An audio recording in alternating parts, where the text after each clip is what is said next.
Good morning friends, எல்லாருக்கும் வணக்கம். இன்றைக்கி நாம் பார்க்க போகிறது குரு பகவானை பற்றி. இன்றைக்கி வியாழக்கிழமையும் இல்லை, என்னன்னு இல்லை, இன்றைக்கி என்ன போடலாங்கும்போது உடனே குரு பகவான் வந்தார். அதனால் இன்றைக்கி நான் குரு பகவானை எடுத்துக்கிட்டேன். தட்சிணாமூர்த்தியாக குரு பகவானாக அவர் இருக்கிறாரு. அவர் அவரை சனகாதி முனிவர்கள் எல்லாம் அவரை வணங்கி கொண்டு இருக்கிறார்கள். அவ்வளவு ஒரு அழகான ஒரு தோற்றத்தில் இருக்கிறாரு குரு பகவான். குரு பகவான் எந்த ஒரு வியாழக்கிழமை, அவருக்குரிய ஒரு நாள் வியாழக்கிழமை, உரிய தானியம் கொண்டக்கடலை மாலை.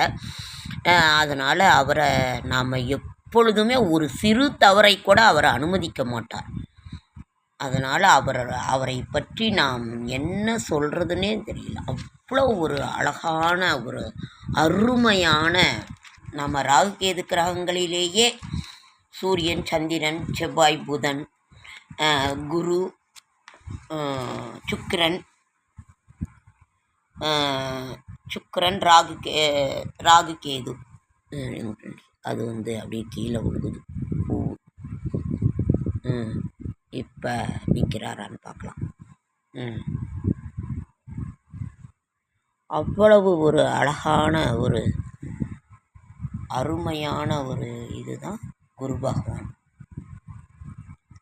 குரு பகவான் அவரோட இதை பற்றி நாம் பார்க்கலாம். குரு நிறம் மஞ்சள் நிறம், குணம் சாத்வீக குணம். குணம் சாத்வீக குணம். மலர் முல்லை மலர். ரத்தினம் புஷ்பராகம். சமித்து அரசு.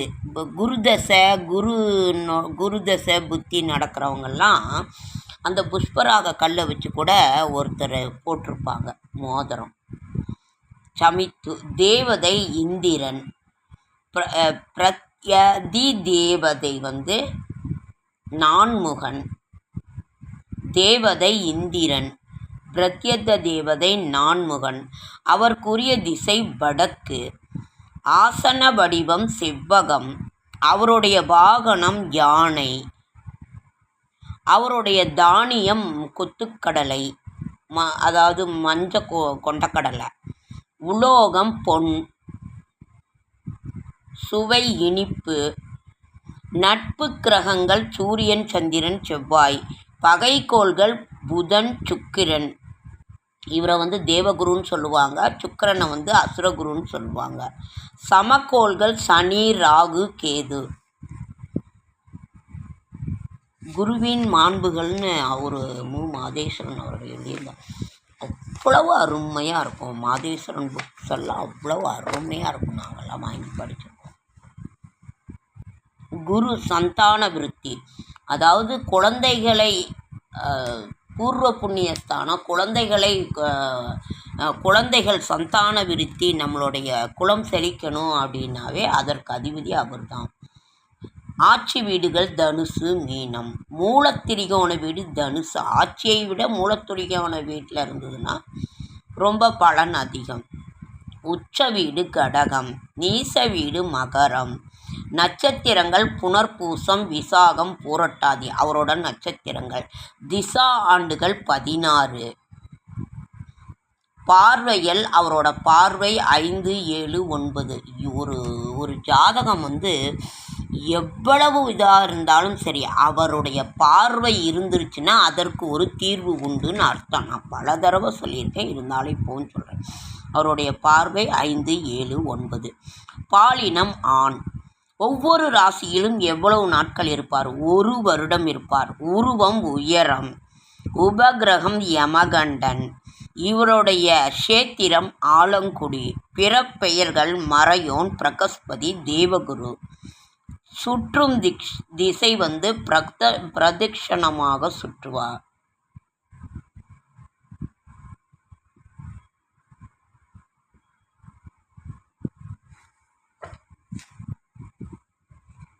குருவின் மாண்புகள் நம்ம என்னன்னு பார்க்கலாமா?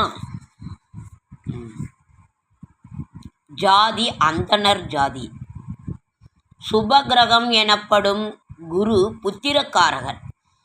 தனக்காரகர் என்று அழைக்கப்படுவர். இவர் புத்திரர்கள் என்னும் பிள்ளைகளுக்கும் பண விஷயங்களுக்கும் முழுமையான ஆதிக்கம் பெறுவர். இவர் ஒரு ஆண் கிரகம். ஒரு சிறு தவறுக்கு கூட இவர் துணை போக மாட்டார். ஜாதி அந்தனர். பாஷை சமஸ்கிருத பாஷை. குணம் சத்வகுணம், நல்ல குணம் படைத்தவர். நிறம் மஞ்சள் மற்றும் சந்தனம் என்று கூடுவது. உருவம் உயரமான உருவம். முழு சுபர் 1 4 7 எனும் 10 கேந்திரங்களில் கேந்திராதிபதியாக நின்றிருந்தால் கேந்திராதிபத்திய தோஷம் பெற்று சுபத்தன்மை பெறுவர். முழு சுபர். குரு லக்ன கேந்திரத்தில் உள்ளபோது திக்பலம் பெறுவர்.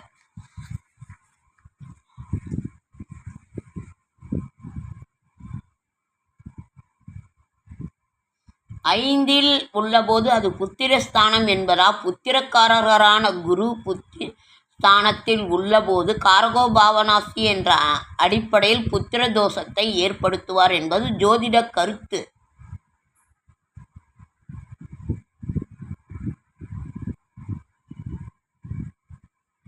ஆனால் 5ஆம் இடத்தில் இருக்கும் பொழுது இது பண்ணுவார், அதிக அளவில் சரியாக இருக்கிறது. 9ஆம் இடத்தில் உள்ள குரு எந்த ஆதிபத்தியம் பெற்றிருந்தாலும் எந்த நிலையில் இருந்தாலும் கெடுதல் செய்ய மாட்டார். ஓடிப்போனவனுக்கு 9ல் குரு, அகப்பட்டு கொண்டவனுக்கு அஷ்டமத்தில் சனி என்கின்ற ஜோதிட பழமொழியும் உண்டு.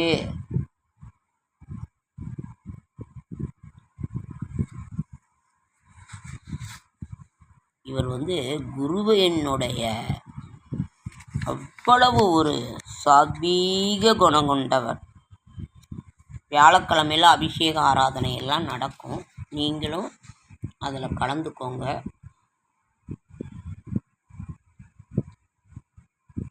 அவருக்கு பிடித்தது இனிப்பு சுவை. நிவேதனமாக இனிப்பு சுவை கலந்தது எது வேணாலும் வைக்கலாம். தட்சிணாமூர்த்தி அம்சம்.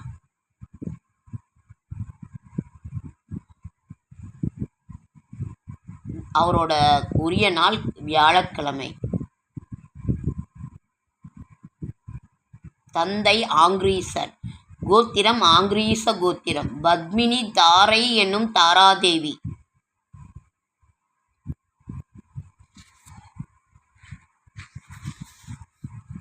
இவரை வியாழக்கிழமையில் வழிபாடு செய்வது மிக மிக சிறப்பு. அதே மாதிரிங்க ஃப்ரெண்ட்ஸ், ஹஸ்பண்ட் அண்ட் ஒய்ஃபுக்குள்ளே ஒரு ஒற்றுமை இல்லாததோ ஒரு இதுவாக இருக்கிறது. திருத்தணி முருகனை சேவிக்க வேண்டும். ஒரு தடவை திருத்தணி முருகன் கோயிலுக்கு போயிட்டு வந்தீங்கன்னா அவ்வளவு ஒரு அமைதி இதாக இருக்கும்.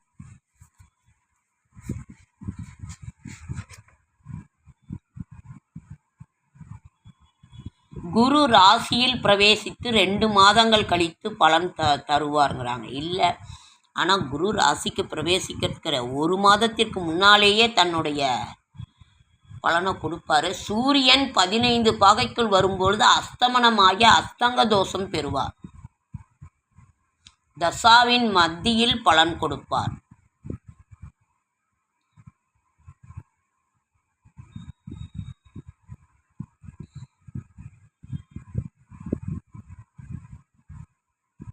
பிரம்மா அதிதேவதை.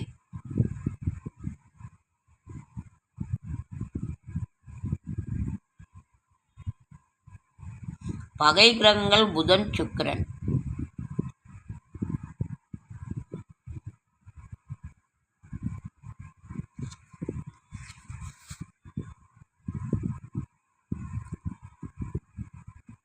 ஆகையினால் நீங்கள் குருவை தினமும் அவருக்கு ஒரு நமஸ்காரம் செய்வது அவ்வளவு ஒரு நல்லது.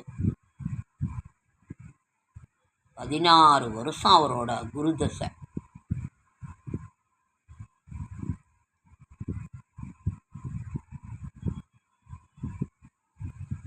அவர் கடகம் விருச்சிகம் ஆகிய 2 ராசிகளுக்கு முழு யோகக்காரர். குருவானவர் மேஷம் கடகம் சிம்மம் விருச்சிகம் ஆகிய ராசிகளுக்கு முழு சுபர்.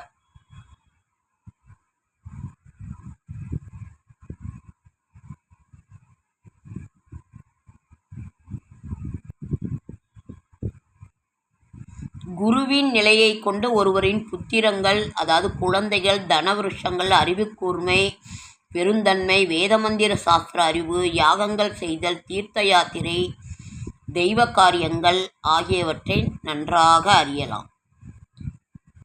குருவின் தொழில்கள்: நீதிபதிகள், வழக்கறிஞர்கள், நீதித்துறையில் பணிகள், பாங்குகள், நிர்வாகத்துறை, கணக்கியல், போதனை ஆசிரியர், அர்ச்சகர், புரோகிதர், வேத பண்டிதர், புலவர், உபன்யாசர் என்று இவரோட இது இருக்கு.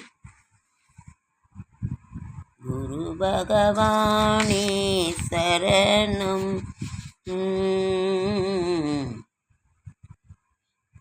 ஆங்கிலத்தில் குருவிற்கு ஜூபிட்டர் என்று பொருள். ஓகேங்க ஃப்ரெண்ட்ஸ். குரு வருடத்திற்கு ஒரு முறை வக்ரகதி அடைவார். இது சுமார் 3.5 மாதங்கள் வரை இருக்கக்கூடும்.